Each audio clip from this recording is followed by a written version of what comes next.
Bonjour et bienvenue à ce sommet Matrescence. Nous avons aujourd'hui en entrevue Julia Simon, naturopathe. Bienvenue. Bonjour, salut Camille, bonjour. Je suis contente de t'avoir avec nous. Je vous présente Julia rapidement.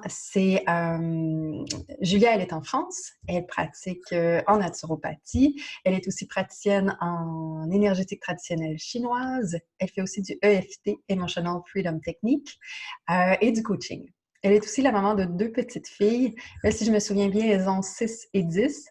Ouais, c'est ça, presque, ouais, 10 et presque, ouais, 5 bientôt et demi et presque 10, exactement. Ouais, j'étais pas loin. C'est bien, exactement. Et elle est aussi l'auteure d'un livre super qui a eu belle presse récemment. Merci Camille. Il a été publié quand? Il a été publié en France en septembre 2019 et au Canada, je crois qu'il est arrivé fin octobre. Ah, Donc, voilà, c'est ça, c'est récent. Donc, c'est Bien vivre le 4e trimestre au naturel qu'elle va pouvoir... Oui, voilà, le voici. parce que la couverture est quand même très belle. Magnifique. Donc, on aura l'occasion d'en parler un peu plus en détail tantôt. Ouais. Julia, je suis contente de t'avoir avec nous pour cette entrevue parce que tu es tout d'abord, la naturopathie, c'est une pratique qui est chère à mon cœur. Pour avoir pratiqué pendant quelques années. Puis, tu es la seule sur le sommet, en tout cas jusqu'à présent.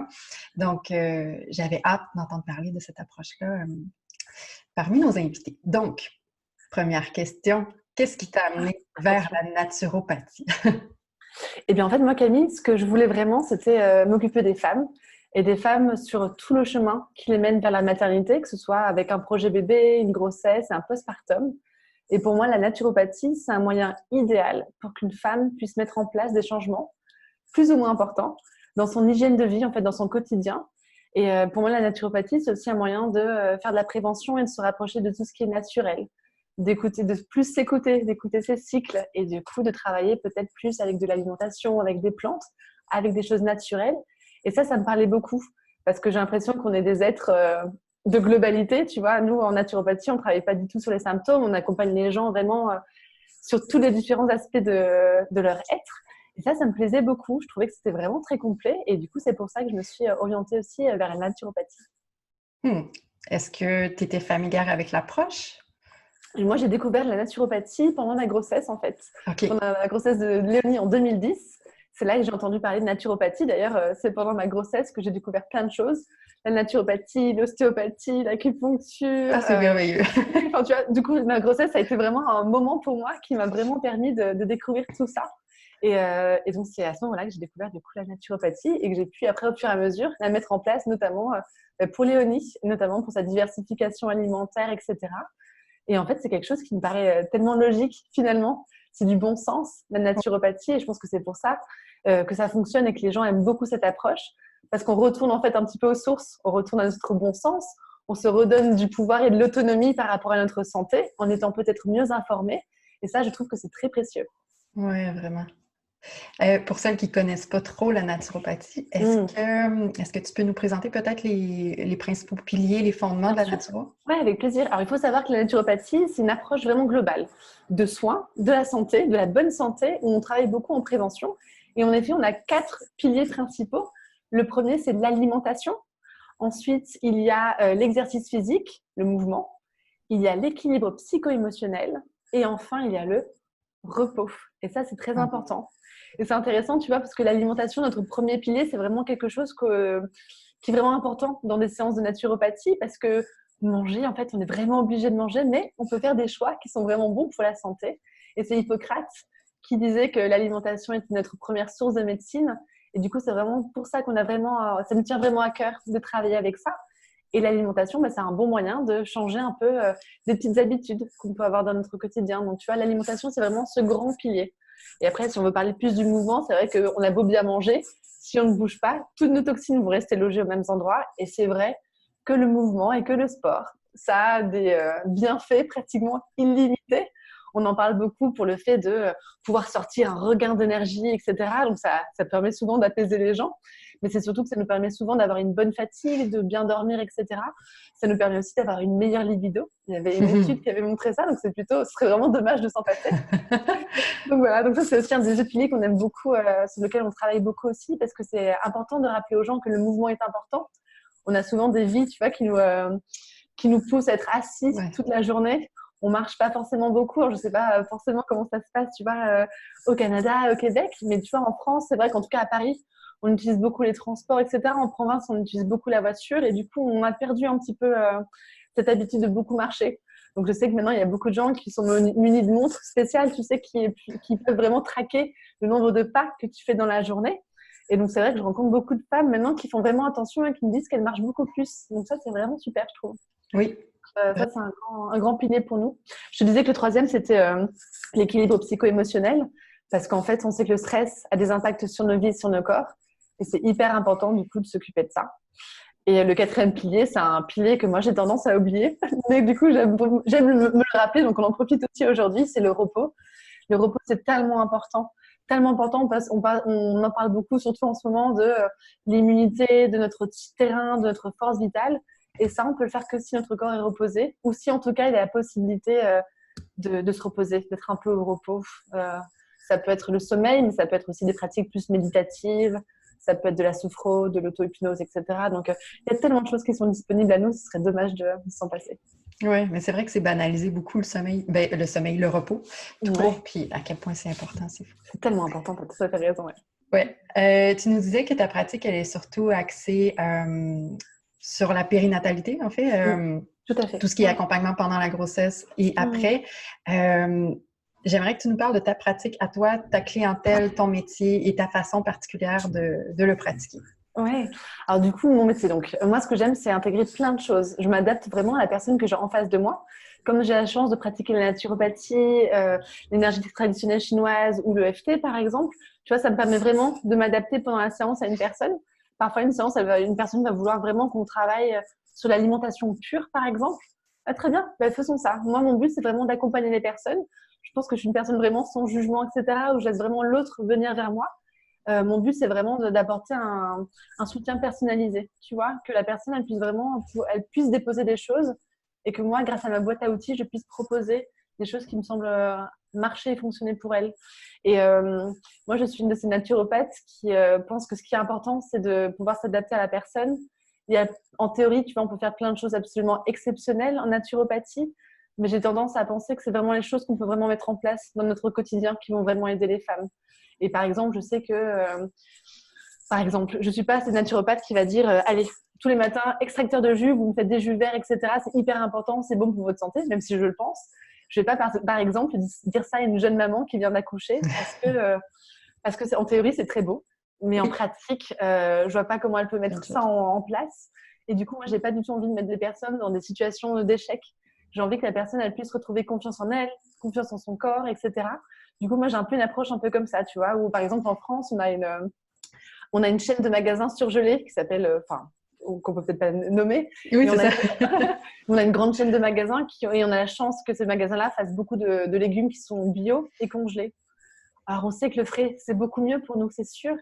Mais par contre, dans notre vie qui est hyper occupée, on est quand même bien content d'avoir des légumes verts au congélateur et pouvoir tout de suite manger le soir et faire cuire des choses, etc., que ce soit quand même rapide mais sain. Ça, c'est mon approche aussi. Je veux être une naturopathe ou en tout cas une accompagnante qui s'adapte vraiment à une réalité et à un vrai quotidien et pas partir dans des choses trop théoriques et trop idéales qui pourraient mettre la personne en échec. Ouais. Donc, une naturo des années 2020. Exactement. Prise dans les années 80. Ouais, c'est exactement ça, tout à fait. Et tu vois, les femmes que j'accompagne, ça peut être des femmes du coup en projet bébé. Que ce soit des projets bébés qui sont naturels ou qui sont du coup qui ont besoin d'un accompagnement spécifique, comme en PMA par exemple, pour des filles ou pour des stimulations. Moi, je suis aussi naturopathe qui va accompagner les femmes dans des choses très naturelles, mais aussi qui sont aussi médicalisées parce que je pense que la naturopathie, par exemple, c'est une superbe approche complémentaire. Je trouve que c'est un bon moyen, tu vois, de travailler avec des médecins, des gynécologues et j'ai l'impression en tout cas qu'il y a de plus en plus de professionnels de santé, notamment des gynécologues, etc., qui commencent aussi à s'intéresser à l'alimentation. Donc, c'est génial de voir aussi que parfois, dans des suivis de FIV, j'ai une future maman qui va me dire, mon gynéco, il m'a dit d'arrêter de manger du sucre parce qu'il pense que c'est trop inflammatoire pour moi et que du coup, ça doit jouer sur mon endométriose et que pour la FIV, il vaudrait mieux que j'arrête. Et quand j'entends ça, ça me... j'ai mon cœur qui se remplit de bonheur parce qu'on se rend compte vraiment que on peut vraiment prendre plein de choses, etc. Et que toutes les disciplines, j'ai vraiment l'association qu'on peut vraiment tous travailler ensemble. On a tous nos spécificités. Oui, ah, c'est beau. J'aime ça entendre ça. La Ouais. collaboration, elle n'est pas toujours présente, mais elle est possible. Elle est possible. Et tu sais, je pense vraiment, Camille, que plus les gens iront voir des naturopathes ou des sophrologues, des gens qui font de l'hypnose, etc., plus les femmes vont être accompagnées aussi là-dedans et plus ça va fonctionner pour elles. Elles vont être les meilleurs vecteurs de communication pour nous en tant que praticiens parce qu'elles vont pouvoir dire à leur gynéco ou à leur médecin, ah ben, ça va beaucoup mieux. Là, par exemple, j'ai fait une séance d'acupuncture traditionnelle et je sens que j'ai mieux passé mon hiver. J'ai l'impression que j'ai réussi à échapper aux petits microbes, aux petits virus, etc. Qu'est-ce que je suis contente. Et du coup, je pense que ça sème des petites graines, tu Oui, vois. ça fait Et son chemin. Oui. exactement, et ça fait son choix. Et puis le but, c'est d'être patient aussi et qu'il y a des gens qui avancent plus vite que d'autres. Et puis il y en a qui vont être à fond là-dedans aussi, d'autres qui vont être un peu plus réticents. C'est OK. Et puis c'est important de respecter le choix de chacun. Donc voilà, le but, c'est vraiment qu'on travaille tous en harmonie, je trouve. Ah oui, merci. Mm. Bon, il y a différents, je vais aller dans mes notes parce qu'il y a différents concepts dont tu parles un peu partout. Ouais. Tout d'abord, j'ai lu l'expression 5C quelque part dans tes écrits. C'est quoi ça? Ouais. Les 5C, en fait, moi, ce que j'aime, c'est rendre les choses très faciles pour les gens. Et donc, les 5C, c'était mes 5 principes essentiels pour une jeune maman en postpartum. Ah, voilà. Voilà. Donc, tu veux que je te les nomme du coup? Ah oui. Alors, du coup, allez, c'est parti. Je te les nomme et après, si tu veux, on pourra aller en profondeur sur certains thèmes s'il y en a qui t'intéressent plus. Mais en Est-ce que gros, ouais. est-ce que c'est dans ton livre? Oui, tout à fait. C'est dans mon livre et c'est même dans l'introduction parce que du coup, j'ai voulu aussi proposer un livre qui soit très pratico-pratique. Et dans mon livre, du coup, ça, on peut vraiment le trouver dans l'intro, dans les premières pages qui montrent vraiment ce qu'on peut faire pour le postpartum parce qu'on se rend compte que finalement, on peut faire plein de choses, mais qu'on n'est pas forcément au courant. Mhm. Et moi, j'ai découvert ça notamment grâce à l'énergétique traditionnelle chinoise. En Ayurveda aussi, les Indiens font plein de choses fantastiques pour le postpartum. Et du coup, moi, j'ai essayé de transposer ça dans des choses vraiment très concrètes et plus occidentalisées, tu Ouais. vois. Et donc, par exemple, la chaleur, le C de chaleur, pour moi, c'est le premier C, parce qu'on se rend compte qu'on parle de chaleur tout le temps. Dans toutes les traditions où on parle du postpartum, c'est une notion qui revient souvent, que ce soit la chaleur de l'environnement ou la chaleur de ce qu'on mange, de l'alimentation. Donc ça, tu vois, ça va être mon premier C, c'est vraiment la chaleur. Donc ça, j'en parle énormément aux futures mamans que j'accompagne et aux jeunes mamans qui viennent aussi. Donc Mhm. le premier C, ça va être ça va être la chaleur. Ensuite, il y a tout ce qui concerne aussi le calme. Le calme, pourquoi? Parce qu'on sait que l'accouchement, ça a été une phase très intense pour l'organisme et que du coup, notre système nerveux il a aussi besoin de s'apaiser. Mhm. Et donc, le calme, c'est vraiment hyper important pour moi. Ensuite, le troisième C, c'est pour la communauté. Souvent, les jeunes mamans, elles vont se sentir un petit peu seules. C'est pas forcément évident au début de trouver ses marques. Et quand on a une tribu autour de nous, une communauté, un entourage, des gens qui vont nous soutenir, je trouve que ça rend les choses beaucoup plus simples. Et en général, les mamans vivent cette période de postpartum de manière plus sereine et plus zen. Et je pense que ça, tu dois avoir aussi cette Énormément. confirmation-là avec ton travail de doula en postnatal. Oui. Ouais, donc ça, c'est les 3 premiers C. Ensuite, il va y avoir tout ce qui concerne les câlins aussi. Les câlins, ça, c'est hyper important. On pense beaucoup au pot à pot. Mais les câlins, c'est hyper important pour la maman. C'est important qu'elle se sente aussi soutenue et qu'elle puisse être touchée aussi. C'est important dans ces moments-là qu'on lui rappelle à quel point elle a été exceptionnelle pendant son accouchement et à quel point elle fait des choses merveilleuses toute la journée avec son enfant. Et ça, c'est vraiment des choses qui me parlent énormément. Et je pense qu'il y a beaucoup de femmes aussi qui se retrouvent là-dedans. Donc ça, c'est les 4 premiers C. Donc on a parlé de la chaleur, on a parlé de la communauté, on a parlé du calme, on a parlé des câlins. Et là, du coup, il me manque mon 5e C. Et là, bien sûr, qu'est-ce que j'ai? J'ai un blanc. Câlin, chaleur, communauté. Qu'est-ce que j'ai pu oublier? Le cocon, c'est la communauté aussi. Qu'est-ce qui manque? Ça, c'est rigolo.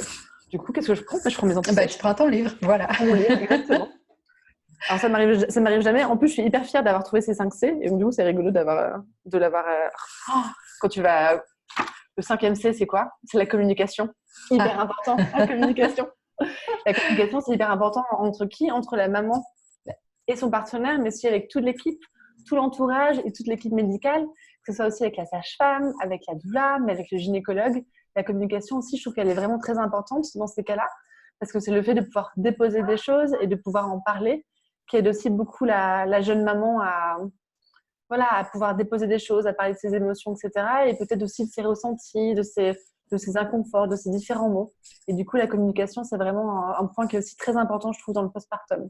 Donc, tu vois, avec ces 5 C-là, quand on ne l'oublie pas, ça nous permet vraiment de voir ce qui est vraiment important et ce qui est vraiment une base, du coup, pour cette période si intense et si forte du postpartum. Oui. Puis, ça, c'est un court extrait de la Bible que tu as écrit. C'est ça. Le livre qui fait... Alors, c'est un livre qui fait 300 pages. Oui, c'est ça.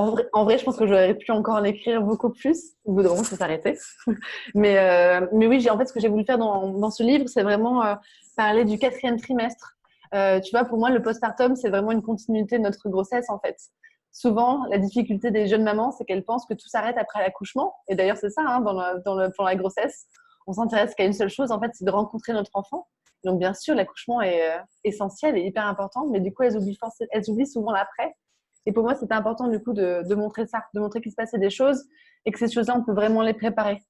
Donc, le livre, en vrai, tu peux commencer à le lire déjà au 3e trimestre parce que j'ai fait une partie spéciale pendant le 3e trimestre pour justement se préparer à l'après, que ce soit autour de l'alimentation, de la micronutrition, de toutes les choses qu'on peut vraiment mettre en place pour se faciliter la vie après à la maison quand on revient. Donc, cette Bible, tu vois, j'ai vraiment voulu la rendre hyper accessible vraiment à tous. Donc, il y a vraiment cette partie sur le 3e trimestre et une partie aussi sur l'après-accouchement, sur tout ce que tu peux vivre du coup pendant ton séjour à la maternité ou pendant les premiers jours. Et après, une autre partie vraiment sur les 3, 4, 6, 9 mois qui suivent l'accouchement, où là encore, on peut vraiment s'occuper de soi et travailler vraiment de manière globale, où on va s'intéresser pas forcément qu'au physique et qu'à notre corps, même si c'est vraiment hyper important. On va s'intéresser aussi à notre cœur et à nos émotions, à notre tête et à notre mental et à toutes les choses absolument fascinantes qui nous racontent toute la journée. Et aussi, on prend en compte aussi, tu vois, tous les facteurs environnants, tout ce qui est aussi autour de nous. Donc, ce livre-là, j'ai vraiment voulu, tu vois, apporter une approche globale. Je le voyais vraiment comme tu vois, comme un compagnon, comme un compagnon qu'on pouvait avoir avec soi à la maternité ou après à la maison, sur sa table de nuit. Et quand on sent pas bien, quand on a des petits maux ou des petites douleurs, etc., aller piocher là-dedans des choses qui vont nous intéresser. Et j'ai vraiment voulu le voir, tu vois, un peu comme ça, comme quelque chose de très pratique et accessible à tous. Oui, un meilleur ami. Exactement, un meilleur copain. Et tu vois, c'est un peu un petit bout. En fait, c'est comme un petit bout en plus de ta tribu. Tu vois, ça peut être un petit morceau de ta tribu en plus avec tout ton entourage et tous les gens que tu aimes. Mais lui aussi, peut carrément t'aider. Oui, puis le ton est très bienveillant. Merci. C'est doux pour les mamans. Merci. Ouais. En plus du côté pratique, il n'y a pas de culpabilité ou de rien. C'est juste, tiens, il y a ça qui est disponible pour toi. Tu le prends ou tu le prends pas. Il y a ça peut-être qui va arriver, mais peut-être pas. Fais-toi-en pas avec ça. Puis Exactement. j'ai beaucoup aimé Merci, ta c'est gentil. lecture. Et ça me touche que tu me dis ça parce que parfois les femmes peuvent maintenant avoir peur du postpartum Oui. en se disant que comme maintenant on en parle de plus en plus, on essaie d'enlever de plus en plus de tabous autour de cette période. Et suivant la manière dont tu l'abordes, ça peut vraiment angoisser des jeunes mamans. Et c'est vrai que là, récemment, tu vois, j'ai eu des mamans qui m'ont envoyé des messages ou qui sont venues à mes ateliers en me disant, bah voilà, avant je stressais pour mon accouchement et maintenant je stresse pour mon postpartum. Et là, je me dis, On a transposé les filles, ouais, non, les filles, non, c'est OK. Et du coup, tu vois, c'est ça, c'est de dire, non, en fait, le but de préparer son postpartum, c'est de se dire qu'il peut y avoir plein de choses et qu'en le préparant en amont, on peut enlever un petit peu, tu vois, l'effet de surprise. Parce que c'est vrai qu'avant, les femmes, elles pensaient que les contractions, par exemple, elles s'arrêtaient à l'accouchement et qu'après, il n'y avait aucune douleur. On sait qu'il y a des tranchées, on sait que les contractions, elles continuent dans les jours qui suivent et c'est très physiologique et c'est très bon pour le corps, mais ça peut être douloureux et fatigant. Qu'est-ce qu'on peut faire pour ça? Moi, tu vois, j'ai plutôt envie de voir ça d'un point de vue un peu bienveillant. Ok, peut-être que tu vas avoir ça, mais peut-être pas. Ne t'inquiète pas. Mais si tu devais l'avoir, au moins tu sais où trouver des informations. Le but, c'est ça, et ça me touche que tu me dises que c'est bienveillant, parce que pour moi, la bienveillance, c'est comme l'amour, c'est ce qui va sauver le monde. En tout cas, je trouve que la bienveillance, tu vois, c'est hyper important dans cette période-là où on peut être un peu plus fragile, par exemple. Et c'est une période où on a vraiment besoin de soutien. Et c'est pour ça qu'on ne peut pas avoir des objectifs trop élevés parce que ça peut faire peur et de se dire typiquement que oh là là, mince, j'ai raté mon postpartum parce que j'ai pas réussi à faire des jus verts le matin, mon Dieu, j'ai pas réussi à rester allongée pendant 40 jours, etc. Mais c'est difficile ça pour la jeune maman. Alors que non, il y a peut-être des jeunes mamans, tu vois, qui vont vouloir marcher au bout de 10 jours, au bout d'une semaine et que ça va leur faire du bien. Et c'est OK. Et peut-être qu'après, quand elle rentre à la maison, elle peut faire certaines choses, tu vois, des respirations, des fausses inspirations, se reposer, etc. Tu vois, le but, c'est vraiment de s'adapter à chacune et surtout d'être hyper ouverte et de se dire qu'on fait toujours du mieux qu'on peut. Et ça, c'est vraiment quelque chose que j'ai vraiment essayé de partager dans le livre. On fait vraiment, vraiment du mieux qu'on peut et c'est vraiment suffisant. Oui, super. Tu recommandes souvent la méthode EASY. Ouais, C'est tout à quoi fait. ça? Alors, c'est une méthode que moi, j'avais utilisée pour ma première fille. C'est une méthode qui vient de Tracy Hogg, qui est une Anglaise, qui a écrit un livre qui est assez sympa, je trouve, qui est assez déculpabilisant, en tout cas qui m'a fait très rire quand je l'ai lu, parce qu'elle a un humour un peu anglais. Et dedans, en fait, cette femme qui s'occupe beaucoup du sommeil, etc., de l'enfant, je crois qu'elle était puéricultrice, elle parle d'une méthode, donc easy, donc ça veut dire facile, qui permet en fait de s'organiser la journée pour trouver une forme de routine. C'est vrai que les jeunes mamans, souvent, elles ont des difficultés à s'organiser pendant la journée parce que il y a beaucoup de choses à faire, on ne sait pas trop par quel bout commencer. Des fois, elles commencent à prendre leur petit déjeuner, il est déjà 14 heures, c'est un petit peu tard, etc. Donc, je trouve que parfois, trouver une petite routine à mettre en place, ça peut aider justement à se rassurer et à avoir des outils. Et en fait, easy, c'est un anagramme pour le E, c'est pour eat, donc pour manger. Donc, ça veut dire, par exemple, que tu vas prendre ton enfant et tu vas le faire manger, que ce soit au sein ou au biberon. Les deux, c'est carrément OK. Ensuite, on passe au A de activity. Donc, après avoir mangé, hop, une activité, ça peut être quoi? Ça peut être le fait de le changer, bien sûr de lui parler, d'être en communication avec lui, peut-être de lui faire un petit massage, peut-être de jouer au fur et à mesure que l'enfant grandit. Il y a de plus en plus d'interactions. Donc, c'est vraiment trouver une activité qu'on peut faire ensemble. Donc, ça, c'est plutôt sympa. Et après que l'enfant ait son activité, là, on passe à la lettre S pour sleep, dormir. Donc là, c'est le moment où on va mettre l'enfant dans son lit pour qu'il puisse dormir ou contre soi. Mais le but, en tout cas, ce qu'elle explique dans la méthode, c'est le fait vraiment d'essayer de le coucher pour qu'il puisse être en sécurité aussi et que le coucher, ce soit pas que pour la nuit et que ce soit pas que un environnement où le bébé peut le soir avoir un peu des peurs nocturnes, etc. Donc l'enfant va dormir et donc ça fait du bien parce que du coup, on passe à la lettre Y. Et la lettre Y, c'est pour le you time, c'est le temps pour soi. Et pour une jeune maman, je trouve que c'est vraiment important qu'elle puisse avoir du temps pour soi, que ce soit pour déjeuner, petit déjeuner, que ce soit pour prendre une douche, un bain, appeler une amie, faire une sieste, dormir, etc. Pas forcément pour faire la vaisselle, pas forcément pour faire le ménage, ça compte pas, mais vraiment prendre du temps pour soi. Et j'aime bien cette méthode parce que le but, tu vois, c'est de toute la journée de faire easy, easy, easy et de la recommencer un petit peu comme ça au fur et à mesure. Ça peut permettre aux jeunes mamans de trouver une sorte de rythme. Ça donne une grande sécurité intérieure à l'enfant. Et du coup, ça permet aussi d'être plus flexible après. Et donc, j'aime beaucoup. Et c'est une idée. Ça marche pas pour toutes les mamans. Ça marche pas pour tous les bébés. Mais c'est une astuce qui peut rendre la vie beaucoup plus facile. Et du coup, ça se tente. Donc voilà, j'aime bien en parler parce que voilà, c'est un petit plus, un petit bonus qu'on peut avoir. Oui, tout à fait. Julia, tu es en France? Oui, tout à fait. Puis À Paris. moi, oui, à Paris. À la capitale. Et je me demande, en fait, c'est par pure curiosité, ça ressemble à quoi le milieu de la naturopathie en France actuellement? Est-ce que c'est facile de pratiquer? Est-ce qu'il y a des limitations? Tu peux m'en parler, tu peux choisir ta question, soit du côté du postnatal, vraiment, ou la naturopathie en général. Oui, peut-être que ce qui vous intéresse, c'est peut-être, on peut peut-être parler, enfin, tu vois, je vais parler des deux, mais en même temps. La naturopathie, c'est une pratique qui n'est pas reconnue par l'État français. On a le droit de pratiquer, hein, parce que du coup, on est déclaré à l'URSSAF, etc.